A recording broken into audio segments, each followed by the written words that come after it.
Leo had always craved solitude, but now, the world seemed determined to deny him that peace.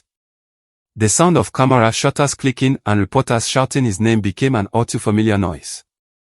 Paparazzi swarmed him at every turn, demanding answers. The cameras clicked furiously as Leo stepped out of his office building, the flashes lighting up his confused face. Reporters swarmed him like bees. Leo.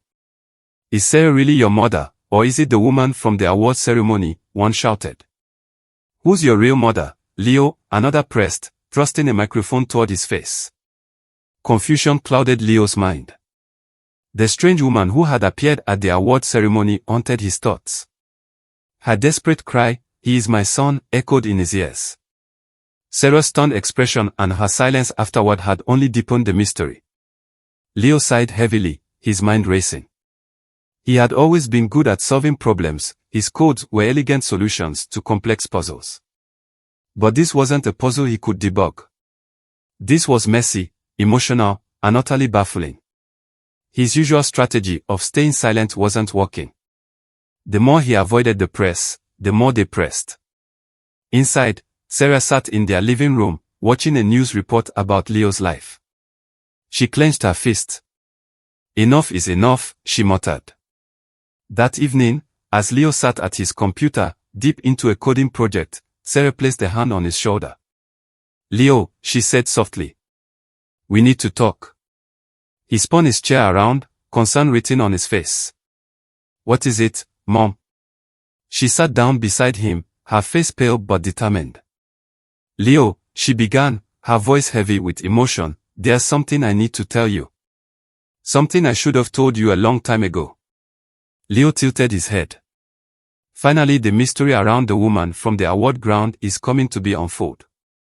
He thought to himself, not knowing what was ahead of him. Sarah took a deep breath, her hands trembling slightly. You're adopted, Leo? The words hung in the air like a thunderclap. What? Is the mystery woman my mother? Sarah nodded, tears brimming in her eyes. Your father and I couldn't have children of our own, and we wanted a family so badly. When we found you at the orphanage, you were so small, so vulnerable. The staff told us your biological mother had abandoned you there, saying she couldn't handle raising an autistic child. Your father, James, was against us adopting you because of your condition. But me. I just fell in love with you as I held your hand. You were so cute, so adorable. I didn't believe the story we were being told that you were autistic. Leo stared at her, his mind spinning. Before Leo could respond, Sarah added, there's more you need to know.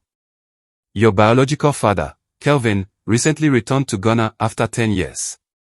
He's been asking about you. 10 years? Leo asked, puzzled. Sarah nodded. When he went to the US, he was framed for a crime he didn't commit and spent 5 years in prison. After his release, he tried contacting his wife and son, but Ruth had disappeared. She changed her contact details and deleted her social media accounts to avoid being contacted by the orphanage to come back for you.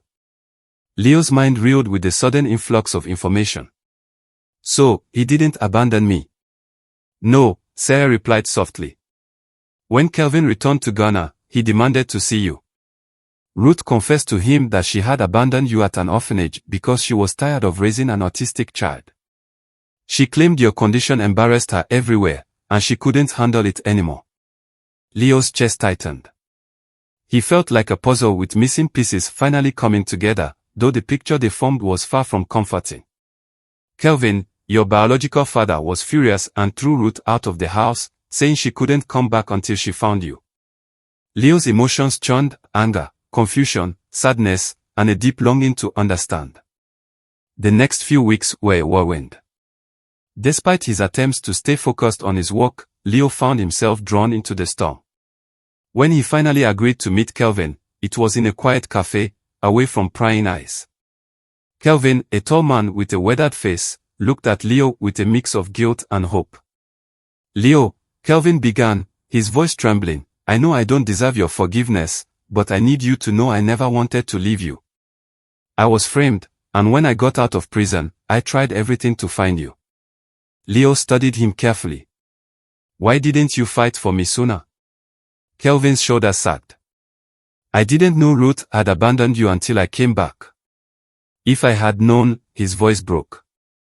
I would have moved heaven and earth to keep you. Meanwhile, Ruth, now homeless and desperate, found herself spiraling. When she finally tracked down Leo's address, she hesitated at the door, rehearsing what she would say. Leo opened the door, and their eyes met. Ruth fell to her knees, tears streaming down her face. Leo, I'm so sorry, she sobbed. I made a terrible mistake. Please, forgive me. Leo's face was a mask of calm, but inside, his emotions warred. You abandoned me, he said quietly. You left me when I needed you most. I know, Ruth whispered. But I've changed.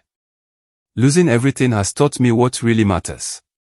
Please, give me a chance to make it right. As time passed, Leo began to reconcile with his biological parents because Sarah, his adopted mother, emphasized to him the power and benefits of forgiveness. Kelvin's sincerity and Ruth's remorse softened his heart. Slowly, they began rebuilding their fractured relationships. But through it all, his bond with Sarah remained unshakable. Leo was once interviewed by several television and radio stations in the country, where he revealed the real truth about his biological parents to the public. As the media attention on Leo grew, something surprising happened. His old classmates began reaching out to him. Michael, the boy who had once nicknamed him Weird Leo and mimicked his hand flapping in class, was the first to try. He showed up unannounced at one of Leo's tech meetups, grinning nervously. Leo, he exclaimed, his voice overly enthusiastic. Long time no see. Remember me from school? Leo looked up from his computer, raising an eyebrow. Vaguely, he replied, his tone cool. Michael chuckled awkwardly. Man, I always knew you were special. I used to tell everyone that Leo, he's going to change the world. Leo smirked but said nothing. He could still remember Michael leading the group of kids who had pointed and laughed at him during recess, calling him the robot. Then came Lucy, the girl who had once spread rumors about Leo being cursed. She sent him a direct message on social media. Hi, Leo. Wow, I just saw your interview on TV. You're so inspiring. Let's catch up soon. Leo stared at the message for a long moment before closing it. By the time a third former classmate, Ranford, tried to reach out, Leo couldn't hold back his amusement. Ranford had spent years mocking Leo's humming and door banging, often leading the taunts. Now, he was all smiles and compliments when they bumped into each other at a networking event. Leo, my man. Ranford said, extending his hand. You've really made it. We should grab lunch sometime and talk about collaborating. Leo shook his head, a bemused smile on his face. Funny how the world works, huh, Ranford? Leo not only had his former classmates, who once mocked him, trying to befriend him, but some even went as far as bringing in job applications for positions at his company.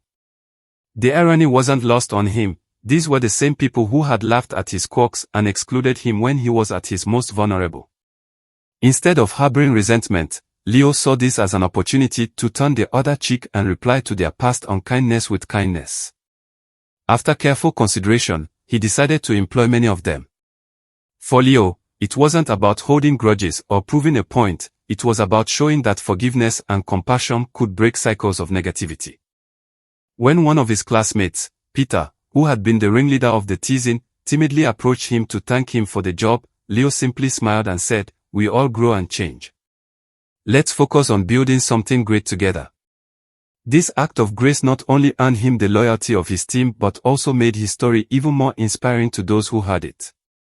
Leo's success wasn't just about his technical genius but his ability to turn past pain into a future of possibilities.